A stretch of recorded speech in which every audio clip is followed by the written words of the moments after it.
Hello everyone, it's SpawnPoiint, and while we wait for GTA 6, here are the best new games releasing in July 2026 that you need to know about. And this month is looking packed. Whether you're after a new online co-op game, a horror storyline, a bit of stealth, or something totally new and different, I've got you covered. Oh, and if you do like gaming, please drop a like and subscribe if you're new here.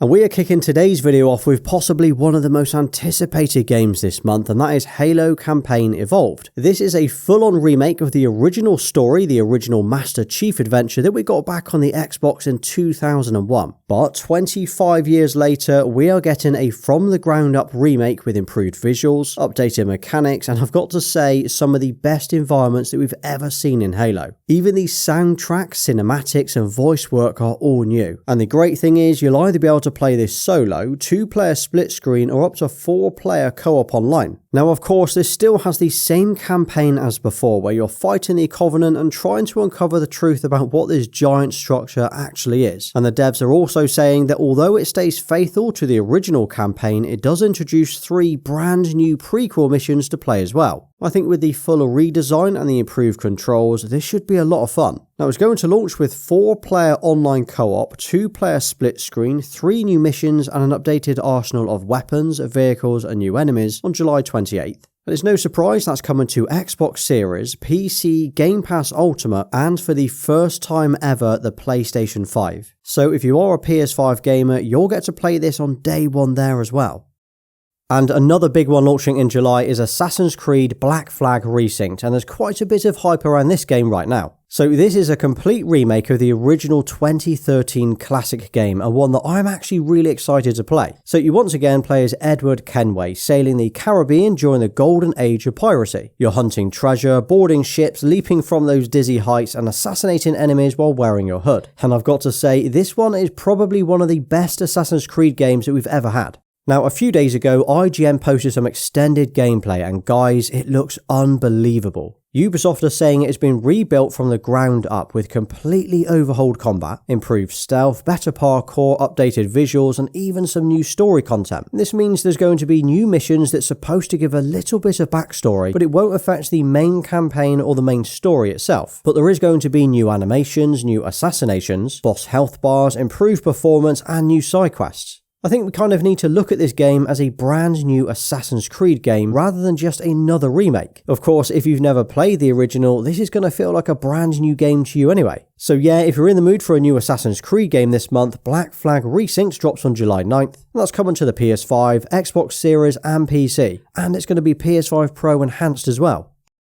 Next up, we've got Moss the Forgotten Relic, and I'm going to start by saying you do not need VR. So if you played either of the first 2 Mossbook games, you'll already know this is an incredible series. You play as this little sword-wielding mouse navigating, exploring, solving puzzles and interacting with the world around you. It's kind of cute, it's chill, and it's also got an absolutely stunning world. But the only issue is they're only available in VR. Well, the good news is with this new release, the Forgotten Relic, it combines both Mossbook 1, Mossbook 2, and the Twilight Garden DLC into one brand new game. And you do not need a VR headset to play it. Now, it's certainly going to be interesting to see how this plays without being able to lean into the world and interact with the environment, but it should still be a great game to play. And that's going to be coming to the PS5, Xbox Series, PC, and Switch 2 on July 16th. And it's official, Treyarch themselves have confirmed this over on X last week that both of the original Black Ops 1 and Black Ops 2 are being ported to the PS4 and PS5 this month too. And I'm not sure if it's just the nostalgia talking, but I think these are some of the best Call of Duty games that we've ever had. Now, as it stands today, at least at the time of making this video, they didn't give us a date for when they are dropping, but what we do know is it's going to include the campaign, multiplayer, and zombies, which is insane. The only thing that we're not really sure on is if there are any new improvements for these games at all. Like, will we see a resolution or a performance boost? Or is this simply a straight port with no updates at all? I mean, that's cool and all, but if it's simply a port, it's gonna need to be cheap, like really cheap. Either way, I'm excited to play these again, but let me know which Call of Duty you think was the best of all time. Any Modern Warfare fans?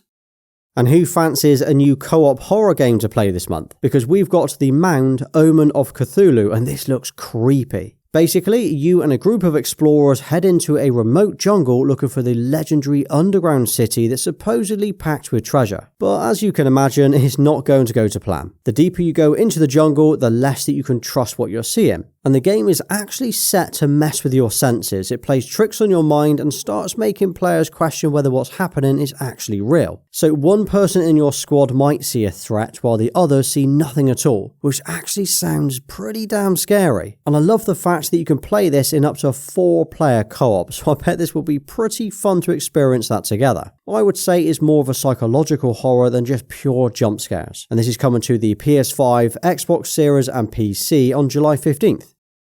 Doom the Dark Ages is getting a brand new DLC this month called Revelations, and this is way bigger than just a simple DLC. So this is a huge single-player expansion for the 2025 game, which picks up straight after the main campaign, and is actually being described as almost a sequel-sized update, which is a pretty bold claim coming from the devs themselves. And from the trailer that we saw a couple of weeks ago, we are getting new locations, bigger enemies, more lore, and plenty of excuses to just start slashing anything that moves. There's even a brand new weapon called the Chain Spear, and this looks insane. It looks like it's going to completely change how combat plays out, and you can use it for grappling and reflecting bullets. Also included with this new update is the Riptorium 3.0. Otherwise, the DLC drops on July 7th on PS5, Xbox Series and PC.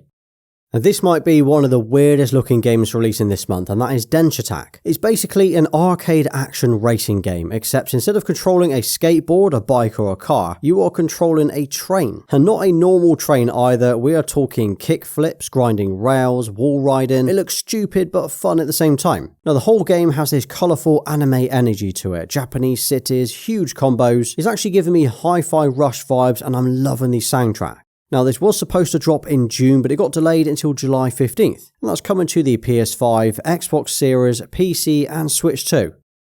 Mistfall Hunter comes out in July, and I have a feeling this could end up being huge. And the easiest way to describe this is imagine someone took Dark Souls, Elden Ring or Lords of the Fallen and turned that into an extraction shooter. That's kind of what we're getting here. So this is a third-person fantasy extraction RPG, and this means you're heading into dangerous areas looking for loot, fighting monsters, taking on other players, and then trying to get back out alive with whatever you found. And if you die, well, there's a good chance you're going to lose everything that you were carrying. Now, what caught my attention, no, not that, is that it doesn't look like every other extraction shooter out there. There are no guns or military gear. Instead, you've got knights, giant creatures, and this dark fantasy world to explore. Now, I'm not seeing a great deal of noise or hype around this game just yet, but it could be good. Now, there is a demo out right now on Steam, otherwise it's coming to the PS5, Xbox Series and PC on July 29th.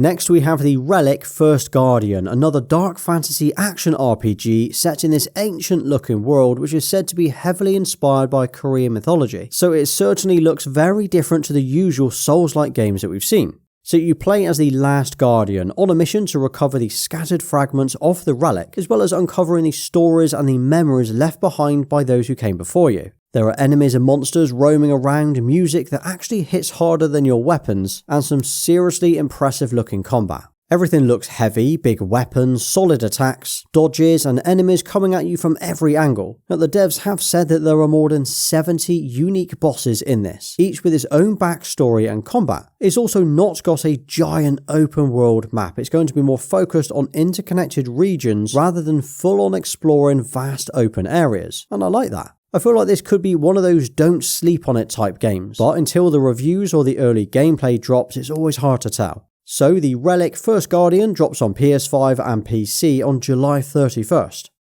And this next one looks interesting. This is Avatar Legends, the fighting game. This is taking the characters from the Avatar The Last Airbender and turn them into this 2D team-based fighter. So this is a 1v1 fighting game where you're picking a squad of characters and chaining together bending abilities, combos and special attacks. And every character plays completely differently too. So there's water and lightning attacks, jumping, bouncing and finishers. There's even a training area, 12 playable characters with more on the way. And it's actually going to be cheap at just $30. And that's going to be coming to the PlayStation, Xbox, PC and Switch on July 23rd. And here are a few bonus games that didn't make the top 10 today. We've got EA Sports College Football 27 dropping on July 9th. Ratatan actually looks like a lot of fun, to be honest, and this went into early access last year, but it's coming to everything on July 16th. And we've got Splatoon Raiders, which is a brand new single player game dropping on July 23rd, where instead of online multiplayer, it is a single player exploration game instead, and that's coming to the Switch too. Oh, and don't forget that GTA 6 pre-orders just went live. Now, I did cover this in a video a couple of days ago, but let me know, did you pre-order?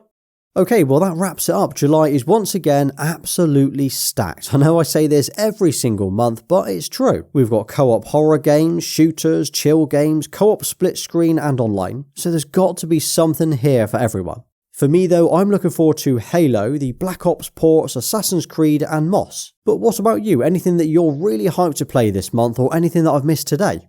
Now drop a nice July games in the comments and I'll give you a thumbs up for staying right till the end. And if you did enjoy today's video, check out this video next. Well, thanks for watching. Please like, subscribe and follow me everywhere. Until next time.